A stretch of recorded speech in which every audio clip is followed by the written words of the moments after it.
Hello, let's talk about Revenant. I've had him for a while. I don't know why I didn't put out a video for him. Probably just because I haven't been putting out videos at all. Anyway, he's a good frame. I enjoy it. He's tanky. Means I'm going to enjoy it because I'm a tank player.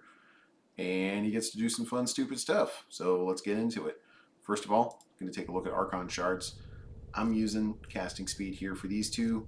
That just frees up natural talent. If you don't have two Amber Archon shards, that's okay. Just run natural talent. You're going to see in a little bit, there's plenty of mod space to do that. I'm also running some reds. One little piece for ability strength. All that does is in my particular setup, that's going to give me one extra Mesmer Shield charge. Again, not that important, but it can be nice. And then these two pieces are for primary status chance, and that just goes very, very nicely with your Phantasma Prime if you're going to happen to run it. In Revenant's hands, it's got extra magazine capacity, so you can go beam, beam, beam for a little bit longer before you got to reload, and that reload is real fast anyway, so it's a real fun weapon. If you haven't already played around with Phantasma Prime, I highly, highly recommend it. Look at that upgrade here. This happens to be a ribbon. You don't need a ribbon. I have one, so I'm using it. If you don't have that, just run a 60-60 Toxin. Done. Rest of this build is about as basic as it comes. Primary Deadhead, once again, doesn't really matter. We're using that for the headshot multiplier, and the just has to stack 3 times because you're mostly just going to hold the gun down and hit things as they go. And I don't like Merciless anymore now that it doesn't have the extra magazine stuff going on with it. Not magazine. Used to have extra ammo max. But once they took that away, it left a sour feel, and so I just don't use Merciless anymore. Anyway, you don't need that one. You can run whatever the heck you want. You can run, I don't know, primary dexterity if you feel like doing some melee hits or something. Anyway, this one only has to stack 3 times, so I use it. Great, cool. You're going to put beams on people's heads anyway, so it'll stack kind of naturally. Other than that, everything else is pretty obvious. It's a status build, so we're going to run Galvanized Savvy, we're going to run a bunch of 60-60 mods, we're going to run Prime Shard Shell just so that we overload our electricity and we're running more than that than we do viral. We're going to do some viral, get ourselves some damage boosting that way. All these galvanized mods, because they're galvanized mods and they're good, we're running Prime Point Blank because we happen to have room for it. And hey, we run Chilling Reload so that we get the reload speed on there just to make it even sillier to get back to our full-on firing away all the time ever. One thing you might notice that's a little different than how you would normally build a Phantasma is boom, Prime Ravage. They got some critical damage on there. Why the heck would we use critical damage? Well, it's because you get an 11% critical chance now, which is better by far than the old crit chance. And if you happen to be running anything else that can give you auto crits, whether that's an Adarza Kavat or a Smita Kavat, or if you're running it on a frame that's not Revenant, that you're going to be taking damage and you're running Arcane Avenger and giving yourself an additional flat 45%, then all of a sudden you're looking at better than half chance of getting those crits. So doing a little extra crit damage can add on there, and really it's not that much else that you really need to stack on here, so why not? So that's on there, but we're talking about Revenant. So we put some Archon shards on Revenant. You don't have to. We put Roar on Revenant. You don't have to.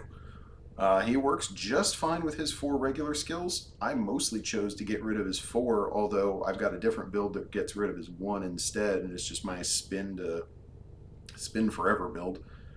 Mostly just focuses on clearing low level content by moving around in a straight line and having your 4 on. That's it. That's the build, folks. It's boring. We're not going to talk about it. Moving on. So here's the build.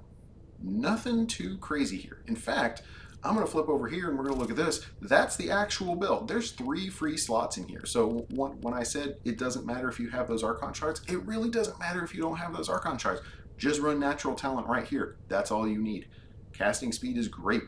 Mesmer Shield, one of the absolute best hands down augments that has ever existed. Why? 2 things. One, it actually means that you help your friends. It's giving 5 charges of invulnerability to everyone within affinity range, not within a certain meter range, which means if you look over on the left column, our range sucks. It's 34%. We are absolutely tanking it with narrow-minded, and we're not doing anything to build it back up because when we cast Roar, that's for me. I want Roar for me. You guys, if you stand on top of me, you can get Roar, but otherwise, too bad for you. But Mesmer Shield, I'm going to give you Mesmer Shield as soon as you're within affinity range. That range increment doesn't have anything to do with it. So I can run Mesmer Shield, get that bonus to my friends, regardless of what my actual range stat is.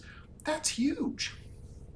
But beyond that, okay, let's say I like to solo. It's still actually worth it because right here, that plus 50% Mesmer Skin strength is going to give you extra charges of Mesmer Skin without having to change anything. So we're at 15 right here, boom, all the way down to 12. That's 3 extra skins for free on a slot that you don't need to do anything else with anyway, right? So you could run more power strength, but there's a limit to how much power strength you can do overall. So all of a sudden, this one mod means you can help your friends and you get more charges out of the thing that you're going to want for survivability the absolute most. That's great. Now, I'm a tank player.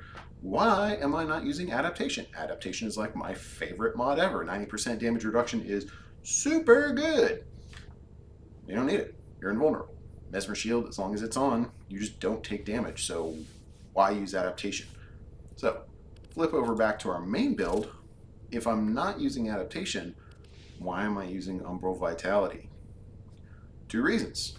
One, gives me an extra 11% power strength, which in this particular case, that plus the extra Archon shard gives me an extra skin. That's nice. But the real reason, the main reason, is because I'm lazy and sometimes stupid. And sometimes I don't realize that my last skin has fallen off and I'm actually vulnerable and I take some damage. And this just gives me enough health to where, unless I'm doing some sort of ridiculously long-lasting endurance run or something like that, that's not going to kill me. Full on, that's it. That's the only reason to run on Vitality here. It is not necessary by any means. You can replace it with literally anything else, but I didn't see anything else that I cared about. You don't need redirection. You don't need steel fiber. You don't need other survivability options like Prime Vigor or anything else. So why not put Umbral Vitality on there? Why'd I put Power Drift on there? Again, same reason. Give yourself a little bit of a boost when it comes to power strength. Get a little bit more to your roar. Get a little bit more to your Mesmer Skin. Wonderful. Streamline, just for consistency. Being able to not run out of energy on stretches where you just get unlucky on having energized shards come up and refill that big ol' 638 energy reservoir. 30% is nice to have, but really, you function just fine with this, which also means, if you notice, 31 extra capacity means you don't need that Umbral slot there. You don't need to put in an Umbral Forma. You don't need 4 total Forma to make this build work. So you can do it on the cheap with, I think, 1 Forma is all it really takes. And then you just have to buy Mesmer Skin, which you can do from 2 of the factions, or you can get it on Trade Chat for 10 or 15 plat. And all of a sudden, you're fully up and functionable as a, kind of invulnerable tank that also does a whole bunch of damage, because Roar in this case is a 70% damage increase to you and anybody who happens to be standing on top of you for over a minute. That's great, because it also affects your skills. So, Enthrall, useful. You get to make your enemies your friends, and in some cases, if your friends are playing with you, they'll make them your enemies because you're taking over all their kills. But, let's not focus on that. Mesmer Skin and Reeve, really just survival and mobility. And then you've got that 4th slot that's just do whatever. Now, in this case, I've slotted Molt Augmented on there again. That's what I'm calling a free slot. You got 3 mods free. You got an Arcane slot for free. Just getting more power means it's more time in between the times that I have to cast Mesmer Skin. You could go for things like Blind Rage, other power boosting things that give you even more power. But if you notice, this is at 17 charges. If I were to skip that, now I'm at 22 charges. It's 5 more charges, which again, you'd say, well, you're doing other things to give yourself more ability to have those things. But then, my roar is going to cost more. There's a bug with the UI where if you have Zeneric on as your focus school, then you can't see the real cost of things. But that becomes a lot more expensive, and to me, that's just not worth it. So I'd rather have the brain dead save of, okay, I've got Umbral Vitality on there, I can survive a hit in between. And then if I didn't happen to have the Archon shards for it, instead of Streamline here, I would just be running Natural Talent so that I could make sure to get my Mesmer Skin back up in time and have a little faster cast on that roar, so I'm not sitting and waiting for the animation to finish. That's about it. Revenant's a fun one. Go forth and conquer. You know, we got a lot of different elements on this one. If you notice, we've got the built-in radiation, so you can get radiation and viral and electricity if you're doing a main build there, which means then you could focus on getting something like a Tatsu Prime with just pure toxin on there, so you've got radiation toxin.